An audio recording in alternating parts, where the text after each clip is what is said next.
Amados irmãos, a paz do Senhor. Aqui é o pastor Hélio Ornelas, pastor da Igreja Metodista Pentecostal, no Morro da Carolina, no Jacatirão do Caxias, na congregação Jardim Santa Marta Belfor Roxo, a congregação Nova Campina do Caxias, para ministrar mais uma aula desse primeiro trimestre de 2022. Nós estamos estudando na revista CPAD, lições bíblicas de adultos, os valores do reino de Deus, a relevância do Sermão do Monte para a Igreja de Cristo. A lição específica, que é a lição de número 3, Jesus, o discípulo e a lei. O texto áureo nos diz: porque vos digo que, se a vossa justiça não exceder a dos escribas e fariseus, de modo nenhum entrareis no reino dos céus. Mateus 5,20. Verdade prática: os seguidores de Jesus são chamados a viver a justiça do reino de Deus. Essa justiça, baseada na nova aliança em Cristo, nasce no interior do crente e se reflete no exterior da vida. Vamos ao texto bíblico em classe, cujo texto é Mateus 5, do 17 ao 20. Não cuideis que vim destruir a lei ou os profetas, não vim abrogar, mas cumprir. Porque em verdade vos digo que até que o céu e a terra passem, nenhum jota ou um tio se omitirá da lei, sem que tudo seja cumprido. Qualquer, pois, que violar um destes menores mandamentos e assim ensinar aos homens, será chamado o menor no reino dos céus. Aquele, porém, que os cumprir e ensinar, será chamado grande no reino dos céus. Porque eu vos digo que, se a vossa justiça não exceder a dos escribas e fariseus, de modo nenhum entrareis no reino dos céus. Vamos à introdução desta lição. Nesta lição estudaremos a respeito da relação de Jesus com a lei e o que ele deseja de seus discípulos. Veremos que o Senhor Jesus cumpriu toda a lei. Destacaremos a diferença entre a letra da lei e o Espírito. E, finalmente, analisaremos a justiça do reino de Deus. No Sermão do Monte, podemos perceber com clareza que o nosso Senhor não destruiu a lei nem o ensino dos profetas, mas os cumpriu e os aperfeiçoou. Assim como seus seguidores, a nossa justiça deve transcender a dos escribas e fariseus. Então nós vamos estudar qual é a relação de Jesus e a lei e, consequentemente, qual a nossa relação com os ensinos de Cristo. Segunda coisa, vamos ver que Jesus cumpriu a lei. Ele depois coloca aqui que Jesus nunca destruiu a lei, nem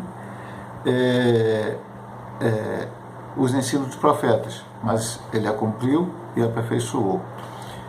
E por último, essa palavra muito forte aqui da introdução diz: assim como seus seguidores, a nossa justiça deve transcender a dos escribas e fariseus. O que é transcender? É superar, ser superior. Os escribas e fariseus estavam na lei morta. Não vamos ver isso aqui. A letra que matava eles, que não era a lei em si, mas era a maneira como eles encaravam aquilo. Nós temos o Espírito Santo de Deus, nós vamos entender muito bem tudo isso nessa lição de número 3. Primeiro ponto, Jesus cumpriu toda a lei. Primeira subdivisão, este ponto 1, um compromisso com o passado. Quando nosso Senhor começou a ensinar, seu propósito nunca foi o de desconstruir tudo ou não valorizar o passado relativo aos ensinos da lei e dos profetas. A expressão não pensem revela exatamente isso. Mateus 5,17, na Nova Almeida Atualizada. Ora, Jesus sabia que o ensino da antiga dispensação era valioso, verdadeiro, bom e belo.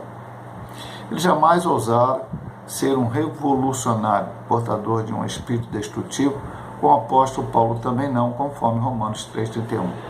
Assim aprendemos com Jesus que não é possível construir um futuro bom se não preservarmos as coisas boas que os antigos nos legaram.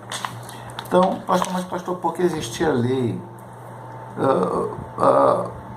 Alguém pode chegar e dizer: olha, eu leio aqui, não consigo entender certos aspectos da lei. Quando a gente fala de lei, nós estamos falando especificamente, de certa forma, do Pentateuco.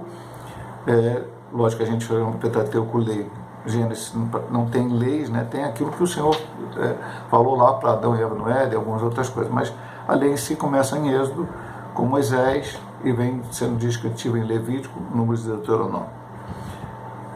Mas no transcorrer do Antigo Testamento também ela é aplicada na vida daqueles homens e mulheres, tanto aqueles que a cumpriram, aqueles que não a cumpriram, todas as coisas acontecem. Então veja bem, meu amado irmão, aí eu vou chegar hoje e dizer: o Antigo Testamento tem que ser jogado fora, destruído. Não, sem Antigo Testamento não tinha Novo Testamento. Tudo que foi feito no Antigo Testamento apontava para a coisa melhor. O único problema das pessoas, não vamos ver isso no transcorrer da lição, é que elas achavam, e alguns ainda acham hoje, que eles vão alcançar a salvação, o Salvador, cumprindo a lei. E nós vamos entender que não é cumprindo a lei. Nenhum homem conseguiu cumprir a lei toda e nunca conseguirá. Sempre a gente vai cair um erro. Se cair um erro, não adianta cumprir o resto. Não adianta dizer: eu não adultero, mas eu minto. Então você cumpriu a lei na parte de não adulterar, mas mentiu.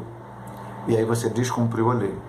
Não adianta dizer: eu não minto, mas roubar. Você não mentiu, mas roubou. Você cumpriu a lei não mentindo, mas descumpriu ela roubando, e assim vai por diante. O único que cumpriu toda ela foi Jesus, e como a tradição diz, a aperfeiçoou. Depois nós vamos trocar nisso. Então, Jesus não era um revolucionário que veio destruir tudo que estava antes dele, apagar tudo que as pessoas do passado fizeram, e agora dizer que agora é uma coisa totalmente nova. É como hoje muitas vezes acontece, alguém querendo pregar um novo evangelho, esquecendo até mesmo que o próprio Jesus pregou, querendo pregar outra coisa. Já acontecia lá no tempo da igreja primitiva, que Paulo diz aos Gálatas: se um anjo do céu descer outra pessoa e pregar um evangelho diferente desse que eu tenho pregado para vós, seja anátema ou maldição. Mas vamos a seguir. A segunda subdivisão diz: Jesus não veio destruir a lei. Para muitos opositores, Jesus era um agitador, revolucionário, destruidor da tradição recebida, como está em João 5,18.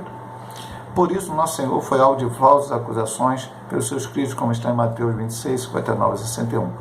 Entretanto, os evangelhos deixam claro que Jesus ensinou sobre a justiça, conforme que Moisés, a lei e os profetas ensinaram. No lugar de enfraquecer a lei, ele devolvia o verdadeiro sentido dela, já abandonado pelos mestres judeus. Então vamos ler algum ponto aqui, porque esse aqui é um estudo bíblico, que está citado aqui. Vamos lá, João 5,46. A última referência aqui, e quando abri a Bíblia, já abriu João. Porque se vós cresse em Moisés, creis em mim, porque de mim escreveu ele. Então Moisés escreveu de Jesus, Deuteronômio 18, um profeta maior que ele, que viria depois dele, e que as pessoas teriam que ouvir esse profeta. Jesus veio e eles não ouviram a Jesus.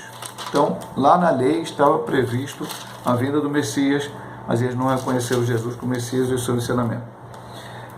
Lucas 16:31. Porém, Abraão lhe disse: se não houve Moisés profeta, também pouco crerão, ainda que alguns mortos ressuscitem. Então, Jesus veio cumprir a lei, e a lei falava dele. Ele mesmo, a continuação da revelação divina, mostrava que essa revelação é progressiva para a perfeição, não retrógrada nem estática. Que uma coisa é retrógrada, está na lição aqui, que anda para trás, não avança. Jesus não era isto. Nesse sentido, a fé e o ensino da palavra de Deus devem nos levar ao verdadeiro crescimento espiritual, como bem ensinou o salmista. Então, Jesus não veio destruir a lei. Parece com o primeiro ponto. E é lógico que esse primeiro ponto Jesus cumpriu toda a lei, então vai falar sobre esse aspecto. Jesus não veio destruir nada, Jesus não veio desconstruir nada, Jesus não veio ser revolucionário, Jesus veio para cumprir aquilo que nenhum homem no Antigo Testamento poderia cumprir, nenhum homem no Novo Testamento, enquanto Jesus esteve aqui na Terra, pôde cumprir, e nenhum homem até a eternidade toda poderá cumprir a lei em todos os seus aspectos, porque nós fomos feitos em pecado, o pecado habita em nós. Nós nascemos em pecado, como diz o salmista Davi, não que a nossa mãe e nosso pai tenham pecado, mas que herdamos o pecado original de Adão e Eva. Então nós não temos capacidade humana de cumprir completamente a lei. Jesus não pecou, Ele veio nessa terra, não errou. Por isso ele era falsamente acusado de várias coisas. Aí as pessoas iam, falavam dele, porque nós temos a Torá, é a lei. Mas nós temos acho que é o Talmud, se não me engano, que são aquelas regras que eles aplicavam à lei. A lei diz isso, eles acrescentavam alguma coisa. E achavam que aquilo, principalmente os fariseus, é que faria o homem chegar diante de Deus, o homem ser justificado diante de Deus. E esqueceram de verdadeiro sentido, que é buscar o Senhor, que é acreditar nas palavras de Deus. Vamos ao último ponto, que esse é muito importante. Jesus cumpriu a pessoa lei. Jesus tinha um compromisso passado, ele não veio destruir a lei, além de cumprir, ele aperfeiçoou. O verbo cumprir, Mateus 5,17, do grego pleroo, traz a ideia de tornar cheio, completar, encher até o máximo, fazer abundar, fornecer ou suprir liberalmente. Assim, a perspectiva pela qual Jesus cumpriu a lei é que ele deu perfeição conforme nos revela essa expressão. Foi dito aos antigos, eu porém vos digo. Ora, em momento algum, Jesus conflitou com as escrituras do Antigo Testamento, mas as harmonizou plenamente. Por isso, diferentemente dos escribas e fariseus que usavam a lei para abusar do povo, então vamos ver aqui o que os escribas e fariseus faziam. Você deve ler os textos também da semana, viu, meu amado irmão? Você não deve só pegar aqui e ler a lição, o texto escrito, mas também deve ler as referências. Estamos aqui, abrimos quase na página, só virar uma página. Lucas 11,46, ele disse: ai de vós também, doutor da lei, que carregais o homem com cargas difíceis de transportar, e vós mesmo nem ainda com um dos vossos dedos tocai nessas cargas. Porque eles costumavam fazer isso, eles pediam às pessoas para fazer coisas que a própria lei nem dizia, eles iam mais adiante dentro da tradição, mas eles mesmos não cumpriam. Em Mateus 23,4 diz: atam fatos pesados e difíceis de suportar e põem sobre os ombros dos homens, porém nem com o dedo querem movê-los. E vamos adiante, que ele diz: o Senhor Jesus aperfeiçoou. Mateus 5,19, Jesus aperfeiçoou a lei. Sim, meu amado irmão, isso é um estudo bíblico que você vai aprender claramente sobre isso. Mateus 5,19, Sermão da Montanha. Qualquer, pois, que violar um deste menor mandamento, assim ensinar aos homens, será chamado menor no reino dos céus. Aquele, porém, que os cumprir e ensinar, será grande no reino dos céus. Ora, Jesus não estava mandando violar, estava mandando cumprir. O que era visto como sombra cedeu espaço para a realidade, pleno cumprimento profético, Lucas 4,16-21. Em Jesus, o que era visto por meio do decálogo e dos profetas, concretizou-se fielmente em o nosso Senhor, conforme nos revela o escritor Hebreus 1, de 1 a 3, versículo 1 diz: antigamente Deus tinha falado de várias maneiras, ultimamente pelo seu Filho. Eu quero colocar uma coisa que até o autor da lição não colocou. Jesus aperfeiçoou a lei? Sim, meu amado irmão. A lei, eu vou falar sobre dois aspectos que Jesus falou. No Antigo Testamento, para a pessoa ser considerada que ela adulterava, ele teria que ser pego no ato do sexo com a pessoa que não fosse o seu cônjuge. Então aquilo era adultério. Pegou a pessoa naquele ato, é adultério. E aí a pessoa cumpria todas as regras referentes àquilo. Jesus disse: se você olhar para a mulher do teu próximo com um olhar desejando a mulher do próximo, você já está adulterando. Então ele aperfeiçoou. No Antigo Testamento, você tinha que pegar uma arma qualquer e matar a pessoa, então você é considerado uma pessoa que matou. Tinha até a cidade de refúgio, se fosse sem querer e tal. No Novo Testamento, se você sentir o ódio do irmão, ter desejo que ele morra, você já está matando. Então Jesus aperfeiçoou. Jesus colocou algo mais. A lei de Cristo é superior à lei de Moisés nesse sentido. Então eu tenho que cumprir a lei, não para ser salvo, mas porque eu sou salvo, remido, lavado no sangue do Cordeiro. E cumprir a lei toda, não. Havia coisas que era só para o judeu. Festas, guardar dias. O Novo Testamento vai falar sobre isso, depois nós vamos tocar nesse assunto mais adiante no restante do estudo. O irmão sabe que eu sempre gravo 2 vídeos. Esse é o primeiro vídeo, que estudamos a introdução e o ponto 1. Depois vai ter um segundo vídeo com o ponto 2, o ponto 3 e a conclusão.